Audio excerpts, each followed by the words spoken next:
Eu acho que a fotografia é uma luta contra a impermanência, contra a morte, contra a perda dos momentos que a gente vive no fluxo do tempo. Marigo, uma pessoa admirável, desde pequeno. O Marigo era fotógrafo, ambientalista, ele não era formado, mas para mim ele era biólogo, ornitólogo, ele entendia de tudo. Ele tinha uma personalidade forte. Um homem de convicções, de fala alta, forte, ao mesmo tempo muito cuidadoso e amoroso no trato com o outro. E ele era uma pessoa questionadora, era uma pessoa engajada por natureza, né? Ele se entregava de uma forma tão intensa ao trabalho dele que ele pensava só em fazer a foto que ia ter maior impacto. Sem querer puxar o saco do meu pai, mas eu vejo ele como um fotógrafo de altíssimo nível. Eu vejo ele como uma pessoa que se exigia até mais do que o mercado nacional exigia dele. Eu acho que o Luiz Cláudio foi o primeiro fotógrafo de natureza do Brasil. Queria saber o porquê de tudo, né? Ele não se conformava com uma explicação simples para o problema. Ele ia no difícil, ele não ia no fácil. Eu acho que é o fotógrafo de natureza assim, mais preparado que passou por aqui, entendeu?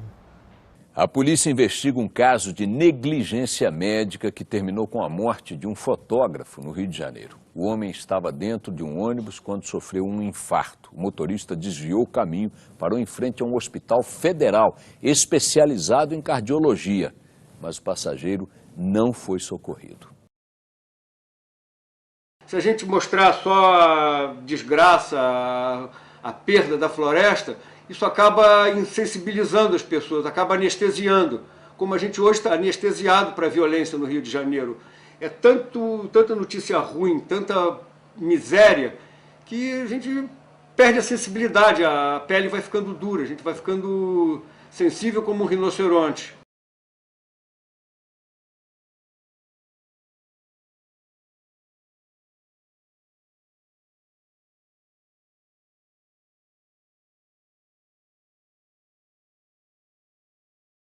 Bom, ele sempre gostou de fotografia, porque desde adolescente ele pegou uma máquina do pai, uma máquina antiga, Zeiss, e começou a fotografar. E aí, daí a algum tempo, ele entrou para a faculdade de economia. E o pai estava todo satisfeito, mas no segundo ano ele disse: eu não estou gostando nem um pouco de economia, não tem nada a ver comigo, e resolveu mudar na PUC, que ele estava estudando. Resolveu mudar para filosofia. Aí a família já ficou meio assim: filosofia, vai fazer o que com isso? Mas ele estava interessado em filosofia, porque foi uma coisa muito importante na vida dele. Para ele, pensar, resolver, refletir, era importantíssimo. Isso foi a base da vida dele também. E então, no segundo ano, ele resolveu que ia parar com tudo, não ia fazer mais nada. Ia se dedicar à fotografia. Aí a família quase morreu, né? Eu fiz com ele as primeiras fotografias que ele fez na vida. Assim, dentro de um estúdio. Estúdio não, era o quarto dele, né? Que ele improvisava a iluminação, pegava a câmera. E existe uma sequência de fotos dessa época, inclusive que o irmão mais jovem dele era uma criança, tinha 4, 5 anos, assim, que eu conheci com 2 anos. Temos essa, o Luiz Cláudio tinha guardado essas fotos, deve ter. Eu tenho comigo um exemplar, não sei, tem uma foto dessa. Ele começou a fotografar pessoas na rua, natureza, coisas assim. E nessa época ele fez uma foto que é importante até nas mostras dele, que ele expôs várias vezes, que é uma foto de uma teia de aranha com orvalho de manhã, cheia de gotinhas, que é uma foto linda, que até hoje é apreciada. E ele não tinha nem 20 anos. E aí, em 76, já casados, Luiz Cláudio fotografava de tudo para poder sobreviver, para poder ter casado. Então ele ia para propaganda, foto de jornal, foto de qualquer coisa. Mas isso para ele era um pouco estressante, essa necessidade de fotografar para propaganda. E um dia surgiu a oportunidade, dentro da José Olímpio, de ter fotografias num livro sobre o Pantanal. Ninguém nunca foi ao Pantanal fotografar naquela época. E eu perguntei para o chefe da seção, posso mandar o Luiz Cláudio? Ou você tem alguém em vista? Não, não tem ninguém em vista, pode mandar. Mandei o Luiz Cláudio para lá. Ele voltou maravilhado. Falou, Cília, eu quero fotografar a natureza. Eu nunca vi um negócio tão bonito na minha vida como o Pantanal. O que é mais surpreendente é que naquele momento não existia essa categoria de fotografia de natureza, né?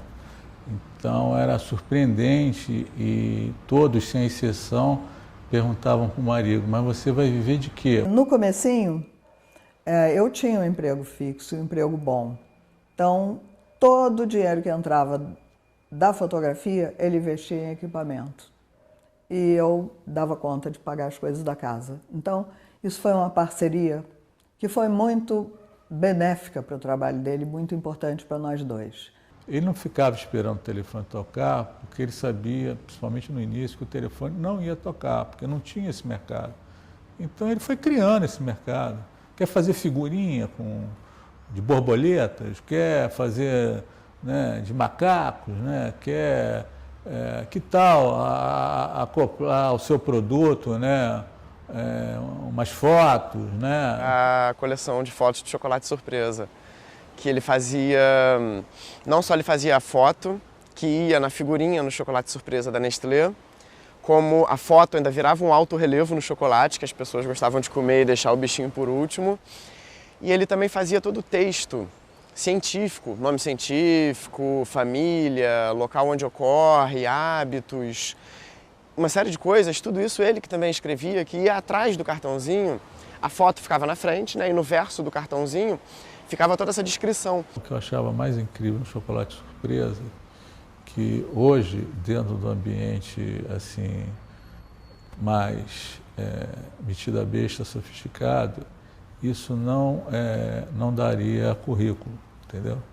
Que era uma coisa de grande difusão, né? Isso foi um grande barato para ele, inclusive foi um dos trabalhos que ele mais curtiu fazer na vida, não só porque levou ele a documentar muitas coisas que ele ainda precisava para realizar o trabalho, mas principalmente pela forma como isso difundiu o conhecimento de natureza pela população brasileira, porque era um chocolate que vendia no Brasil inteiro, vendia adoidado, porque as pessoas realmente gostavam, todo mundo que tem 30 anos ou mais com certeza lembra do chocolate surpresa. E o Luiz Cláudio ficou sabendo que muitas pessoas foram se ligar em profissões ligadas à natureza, ou fotografia de natureza, ou serem biólogos, ou serem ambientalistas, por causa disso. Porque foram despertadas pelo albinho do chocolate surpresa.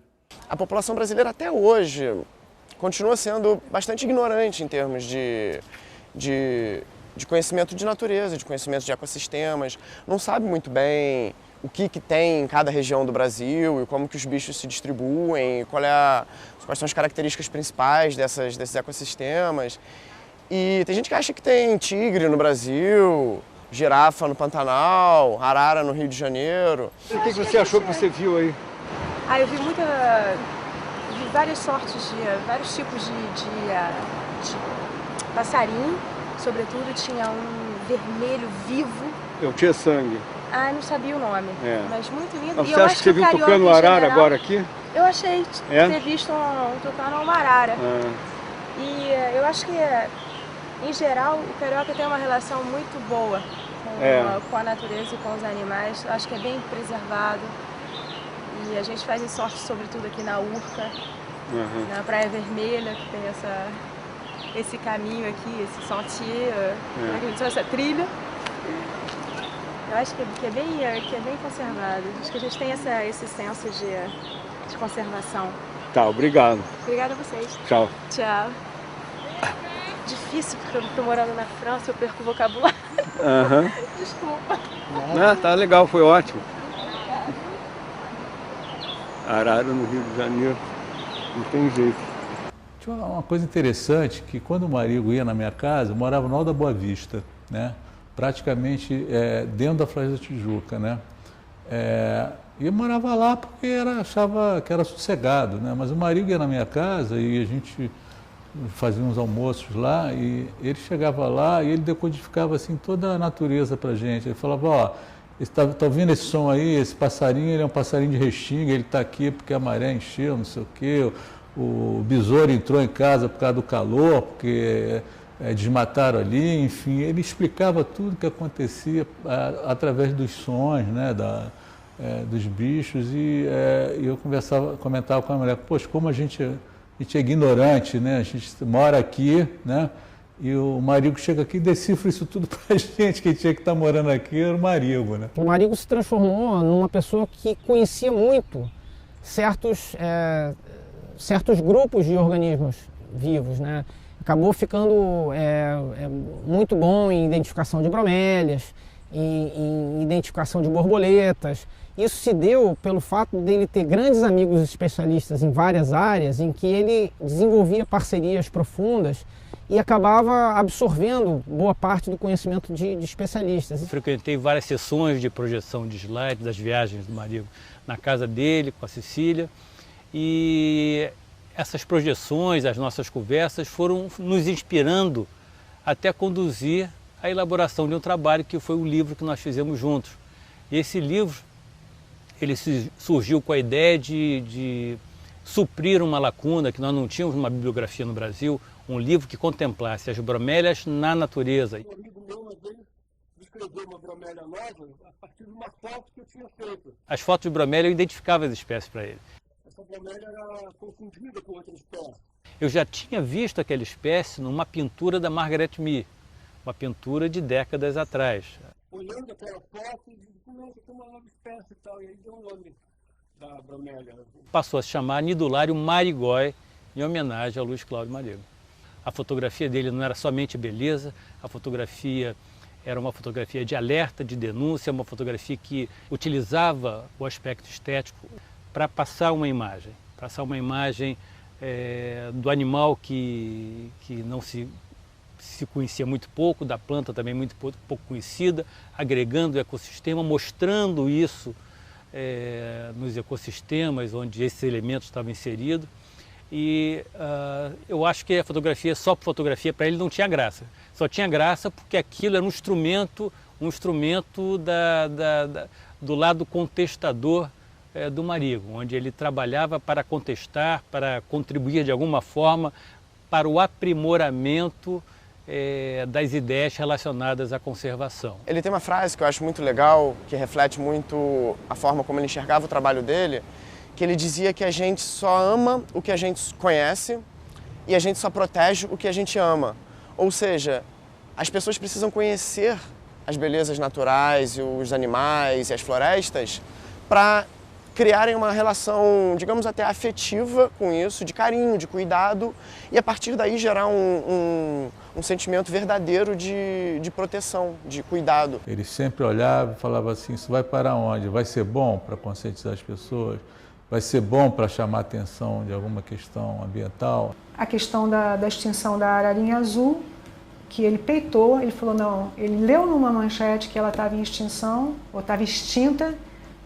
Ele falou, bom, isso aqui eu não vou acreditar nisso assim. Né? A expedição de busca de algum remanescente selvagem de ararinha azul, ela só aconteceu por causa de uma pessoa, Luiz Cláudio Marigo. O que aconteceu foi que, se eu não me engano, em 1989, uma ONG inglesa, que na época se chamava ICBP, e hoje em dia é o BirdLife, se dispôs a financiar uma expedição que fosse atrás de encontrar algum remanescente na natureza de ararinhas azuis de Spix. Já que a comunidade científica não tinha se manifestado, por assim dizer, ele, que a rigor era o quê? Um fotógrafo de natureza e um conservacionista, teve a ideia de submeter o projeto. Aí sentamos os dois juntos, ele redigiu a proposta, a gente fazia um brainstorm, ele já redigiu, era na época do fax. O fax foi enviado, acho que 2 dias depois a gente recebeu uma resposta dizendo que havia interesse em financiar a expedição. Nós então determinamos que a gente ia gastar cerca de 2 meses para rodar 7.000 quilômetros pelo interior de vários estados do Nordeste, sempre ao redor de trechos específicos do Rio São Francisco, e assim nós fizemos. O único lugar em que a gente teve realmente confirmação de existência de alguém que tinha visto ou ouvido ararinha azul naquele ano ou nos anos anteriores foi o município de Curaçá, no interior da Bahia, às margens do Rio São Francisco. E no dia seguinte à nossa chegada, de manhã cedinho, a gente já foi para o local onde os vaqueiros da fazenda ouviam ararinha e tudo mais, e foi exatamente isso que aconteceu. A gente ia se aproximando e começou a ouvir a voz, que é muito característica, uma voz bastante alta, né, um volume bem alto. E aí era aquela coisa de, depois de, sei lá, a gente já tinha mais de um mês de viagem, a gente estava prestes a botar os olhos pela primeira vez numa ararinha azul livre na natureza, né? E acabamos vendo, um pouco depois, no mesmo dia, né, aquele que se confirmou como o último exemplar de ararinha azul livre. Essa história do Mamirauá é engraçada, porque, se não me engano, pelo que a minha mãe me conta, começou até aqui na URCA, numa palestra na UFRJ. A pessoa que estava palestrando era um cara muito importante, acho que o secretário de meio ambiente da época e tal. E meu pai ainda não era, digamos assim, ninguém. Mas era um cara com muita vontade e sempre foi um cara que não poupava palavras, não tinha medo de falar, de se manifestar. Então, ele interpelou no meio da palestra e falou que é muito legal essa história de que temos que conservar a natureza e tal, mas que ninguém dá nome aos bois. Quem são as empresas que estão desmatando, quem são os reais responsáveis pelo desmatamento e como fazer para reduzir isso. E o cara ficou meio sem palavras, não esperava. Enfim, no final disso, meu pai foi procurar ele e conseguiu entrar no táxi dele, porque falou, queria conversar com você. O cara falou, olha, não posso, estou entrando no táxi. Ele falou, então eu entro no táxi com você para a gente poder conversar, vou até a Copacabana, que era o hotel dele. O cara, acabou que meu pai entrou no táxi e falou para ele, olha, eu quero que você pague uma passagem para eu ir para a Amazônia, fotografar a Amazônia.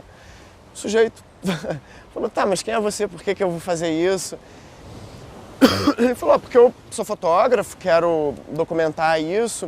O cara falou, tudo bem, mas em troca você vai ter que descobrir um lugar para a gente fazer a reserva, porque a gente está precisando criar uma reserva e já que você vai, a gente paga a sua passagem e você volte, por favor, com uma proposta de um local que se transforme numa reserva. Meu pai então conheceu o Márcio Aires, que era o biólogo, né, já falecido também, que foi um grande biólogo, que estava estudando o acari, que é um macaco super exótico, branco de cabeça vermelha, que ocorre lá onde é o Mamirauá. Então, juntos, eles elaboraram a proposta e apresentaram para o governo, e assim nasceu a reserva do Mamirauá.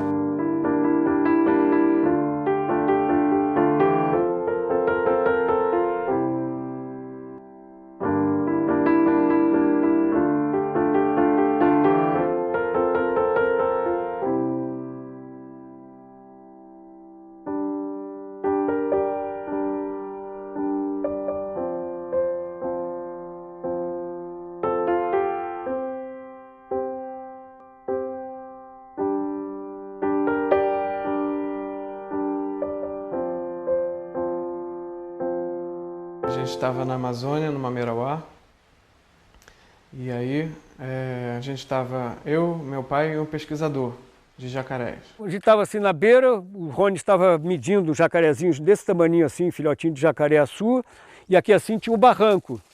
E aí os filhotinhos sendo manipulados, eles começaram a fazer um som. E eles começaram a fazer assim. Na hora que ele chamou a mãe, saiu dali daquela lama, daquele brejo ali, abriu a boca assim, fez o maior som assim, com aqueles olhos assim que abriram da lama. Já deu um pulo no barranco. Todo mundo levou um susto, saiu correndo. Eu estava com a máquina assim, tremendo de emoção, achando que ia tremer para fotografar aquele jacaré. Então essa história foi muito engraçada e muito desesperadora na hora, né? Mas foi inesquecível. Luiz Cláudio Mais agora, nos últimos anos, ele falou, Cília, eu queria escrever um livro, mas eu dizia para ele, Luiz Cláudio, está na hora de vocês fazer um livro Luiz Cláudio Marigo. Mas ele não gostava, Luiz Cláudio não era uma pessoa que gostasse de aparecer. Ele não gostava, ele não queria nada dele, dizer, eu cheguei, não gostava disso. Aí ele dizia, não, eu quero fazer um livro onde eu ensine tudo que eu sei sobre fotografia de natureza. E ele falou, tive uma ideia, eu vou escrever para a revista Fotografe Melhor, da editora Europa. O Luiz Cláudio falou assim, Cília, já publiquei uns 20 ou 21 artigos, está na hora da gente fazer um livro, porque eu já tenho o livro feito. Aí, por coincidência, olha como é que a vida traz as coisas, né? O editor ligou para o Luiz Cláudio e falou assim, Luiz Cláudio, eu acho que a gente podia fazer um livro com os seus artigos. Ele disse, tá ótimo, então vou fazer com você. Não é que eles escreveram para o Prêmio Jabuti e o Luiz Cláudio ganhou o primeiro lugar? Depois desse livro, o Luiz Cláudio disse, agora eu vou aprofundar cada artigo desse e escrever sobre outras coisas além das que eu já escrevi. Porque eu quero fazer um segundo livro, eu quero esgotar, botar no mercado tudo que eu sei, porque isso aqui é uma parte. Aí ele foi fazendo. E muitas vezes ele demorava um mês para escrever um artigo, depois ele me dava para ler. Sempre ele queria saber minha opinião e de um outro grande amigo dele. E ele demorava um pouco, às vezes não estava com vontade de escrever. E ele dizia, nós temos uma casa num lugar de Mata Atlântica que era muito especial para nós, que é pertinho do Parque Nacional de Itatiaia. E ele dizia que só gostava de escrever lá. Mas 2 semanas antes de morrer, o Luiz Cláudio resolveu escrever aqui em casa. Deu uma coisa assim, eu quero escrever os outros artigos. Escreveu 2 artigos e meio em uma semana. E isso foi inédito, muito estranho isso. E no dia que ele morreu, ele tinha começado o último artigo, tinha me dado para ler a primeira página e deixou no computador dele os tópicos desse último artigo. Eu sei que eu posso escrever esse último artigo. O Luiz Cláudio falou, com esse artigo eu fecho tudo que eu queria falar. Eu gostaria que meu trabalho servisse para ajudar a conservação, salvar espécies, manter florestas, árvores em pé. Para mim, natureza é o meu campo de vida, é o meu lugar de vida. Eu devo a ela respeito, carinho e o desejo de conservá-la, de mantê-la para gerações futuras.